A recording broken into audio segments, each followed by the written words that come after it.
दोस्तों, नवरात्र के ये 9 दिन केवल व्रत, पूजन और आराधना तक सीमित नहीं है। ये वो समय है जब हमारी आत्मा माँ की भक्ति में डूब जाती है। कहा गया है, देवी प्रसन्न यदि हो जाए तो जीवन की सारी बाधाएं स्वयं मिट जाती हैं। लेकिन प्रश्न ये है कि माँ को प्रसन्न कैसे किया जाए? क्या केवल पूजा, फल फूल और भोग से माँ खुश हो जाती हैं? नहीं, माँ का हृदय तो अपने बच्चों की सच्ची पुकार, निर्मल भक्ति और प्रेम से पिघलता है।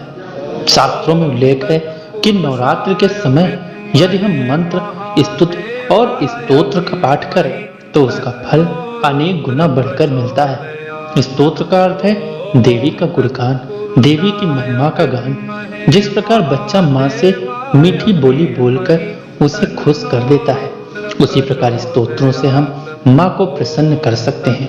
दोस्तों, देवी भागवत महापुराण में कहा गया है, जो स्तोत्रम पठति भक्त्या नवरात्रे विशेषतः तस्य दुखम क्षयम याति सुखम चास्य पदे पदे।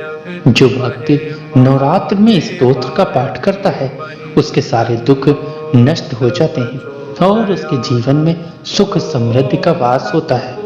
दोस्तों, स्तोत्र केवल शब्द नहीं है, यह हमारे मन की ऊर्जा को माँ तक पहुँचाने का माध्यम है। जब हम स्तोत्र का पाठ करते हैं तो भीतर की नकारात्मकता समाप्त होती है, मन स्थिर होता है और हमारी आत्मा माँ की कृपा से भर जाती है। पुराणों में एक कथा आती है कि एक साधक था जिसने नवरात्रि में कठोर उपवास नहीं किए, बड़े बड़े यज्ञ भी नहीं किए। वह केवल प्रतिदिन माँ का स्तोत्र गाता था। लोग उसका मजाक उड़ाते कि यह तो बस गा रहा है, पूजा नहीं कर रहा। लेकिन अंत में माँ दुर्गा स्वयं प्रकट हुई और बोली, मुझे तुम्हारा स्तोत्र इतना प्रिय लगा कि मैं स्वयं प्रसन्न होकर तुम्हें वर देने आई हूँ। ये कथा यही सिखाती है कि भक्ति का सार भाव है और स्तोत्र वही भाव जगाता है। दोस्तों, अब आप सोच रहे होंगे कि वह कौन सा स्तोत्र है जिसे सुनकर माँ प्रसन्न होती है।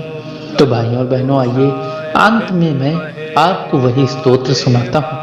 इसे नवरात्र में सुबह शाम श्रद्धा और भाव से पढ़ने मात्र से माँ का आशीर्वाद अवश्य प्राप्त होता है। दोस्तों, वो स्तोत्र यह मंत्र है, या देवी सर्वभूतेषु मातृ रूपेण संस्थिता नमस्तस्यै नमस्तस्यै नमस्तस्यै नमो नमः एवं सर्व मंगल मांगल्ये शिवे सर्वार्थ साधिके शरण्ये त्र्यंबके गौरी नारायणी नमोस्तुते।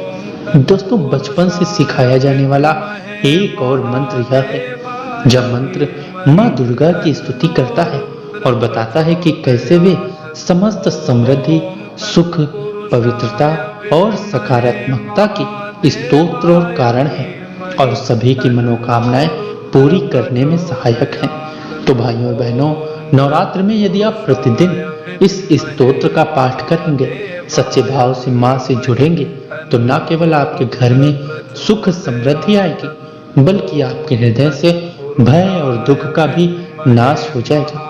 माँ केवल धन संपत्ति ही नहीं देती, बल्कि वह शक्ति, साहस और शांति भी प्रदान करती हैं। जय माता दी।